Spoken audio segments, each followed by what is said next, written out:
আমার প্রিয় বন্ধুরা, আপনাদের সিলিং ফ্যান যদি না চলে তো আপনি নিজেই সারিয়ে নিতে পারবেন। তো দেখুন আমি একটা সিলিং ফ্যান নিয়েছি। এই সিলিং ফ্যানটা চলছে না।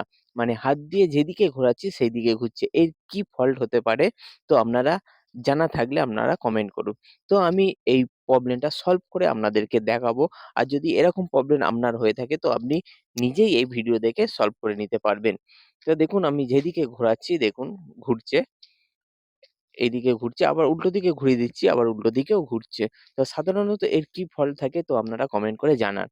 তো বন্ধুরা আর যদি না জানা থাকে আপনি এই ভিডিও দেখে আপনি শিখে নিতে পারেন। ১ম এ ক্যাপাসিটরটা চেক করবেন।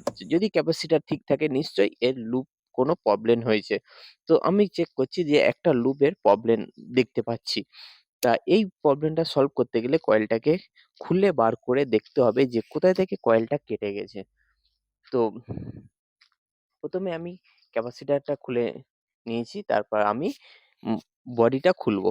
তো বন্ধুরা এই ভিডিওটা যদি আপনার ভালো লেগে থাকে তো আপনারা প্লিজ সাবস্ক্রাইব করুন। আর ফেসবুক থেকে দেখে থাকলে পেজকে ফলো করুন। তো আমি ১ম এ বডিটা খুলে নিয়েছি। খুলে এবার দেখুন এই কয়েলটাকে আমাকে খুলতে হবে। তা কয়েলটা খুলতে গেলে একটু টাইট হচ্ছে, হাতুড়ি মারলাম। তারপর একটু প্রেসার দিতে খুলে গেল। তা দেখুন আমি কয়েলটা বার করেছি। কয়েলে দেখুন একটা লুপ জায়গায় পুড়ে আছে। বুঝতে পারছেন? যে টিউব লাগানো আছে, একটা টিউব সাদা হয়ে গেছে। মানে ওই জায়গায় ফ্লাশ হয়ে কোনো কারণে লাইনটা ডিসকানেক্ট হয়ে গেছে। তো আমি কি করব? এই তারটাকে আমি চেঞ্জ করে আবার একটা নতুন তার আমি লাগিয়ে দেবো। তা দেখুন এই তারটা প্রবলেম আছে। আর এই তারটা আমি চেঞ্জ করে দেবো। তা যেই তারটা পুড়ে গেছে ওই তারটা একটু টেনে আমি বার করে নিচ্ছি কয়েলে। টেনে বার করে একটু পুড়িয়ে নিলাম। পুড়িয়ে নিতে ১ম এ আমি চেক করে নিচ্ছি যে ঠিকঠাক আছে কিনা। যা দেখছি সিরিজ লাইন দিয়ে ঠিক আছে। তো আমি কি করলাম আরেকটা টুকরো তার নিলাম। ওই তার যেই তারটা খারাপ আছে সেই তারের সাথে আমি একটা তার টুইস্ট করে দিলাম। টুইস্টটা কেন করে দিচ্ছি আপনি বুঝতে পারবেন। এই তারটাকে আমি টেনে বার করে নেব।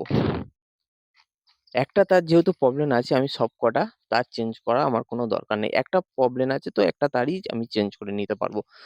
তা এরকম যদি লুপের প্রবলেম থাকে অনেকে কি করে না সবকটা তার চেঞ্জ করে দেয়। সবকটা তার চেঞ্জ করার কোনো দরকার নেই। তো একটা যেটা প্রবলেম হয়েছে সেই প্রবলেমটা আপনি নিজেই সলভ করে নিতে পারবেন এই ভিডিও দেখে। তো দেখুন আমি তার তারটা জুড়ে দিলাম কয়েলের সাথে। এবার আমি সোল্ডারিং করে দিচ্ছি। আর সোল্ডারিং অবশ্যই করতে হবে যাতে এটা লুজ কনট্যাক্ট না হয়। তা আমি সোল্ডারিং করে দিলাম। সোল্ডারিং করে এবার আমি এটাকে একটা টিউব ভরে দিচ্ছি। স্লিপিং টিউব অবশ্যই দিতে হবে। তা এখানটায় ব্ল্যাক টেপ মারলে চলবে না। এটা কেন কয়েলটা হিট হয়। তা এটা আমি সুতো দিয়ে বেঁধে দিচ্ছি। তো সুতো দিয়ে আমার বাঁধা হয়ে গেল। আমার কয়েল রেডি হয়ে গেল। এবার আমি কি করব না কয়েলটাকে চেকিং করব। তা চেকিং করতে গেলে সিরিজ লাইন দিয়ে আমি আবার চেক করছি দেখুন রানিং, স্টার্টিং সবকটাতেই লাইন আছে। তা বডি নেই আর একদম বডি নেই মানে কয়েলটা একদম ওকে হয়ে গেল। তো এবার আমি ফাইনালি আবার যেরকম ছিল সেরকম সেটিংস করে দেবো। আর এই ফ্যান সেটিংস করা খুবই সহজ। তো আপনি নিজেই কাজ করে নিতে পারবেন। আপনার ফ্যানে যদি এরকম প্রবলেম হয় বা অন্য কারো আশেপাশে যদি এরকম প্রবলেম হয় এই ভিডিও দেখে আপনি নিজে হেল্প পাবেন। এরকম ইলেকট্রিকের নতুন নতুন কাজ যদি শেখার আপনার আগ্রহ থাকে তো এই চ্যানেলকে সাবস্ক্রাইব করুন। আর ফেসবুক থেকে দেখে থাকলে তো পেজকে ফলো করুন। কেননা এরকম নতুন নতুন কাজ শেখানো হয় সমস্ত ইলেকট্রনিক্স জিনিস এই শুধুমাত্র এই চ্যানেলে। তো আমার বডিটা ফিটিংস হয়ে গেল। তাই একটু জাম মনে হচ্ছে। হাতুড়ি বাঁট দিয়ে ঠুকে দিলাম একদম ফ্রিলি ঘুরছে। তো এবার আমি ক্যাপাসিটর লাগিয়ে ক্লাম্প লাগিয়ে আমি আপনাদেরকে দেখাবো।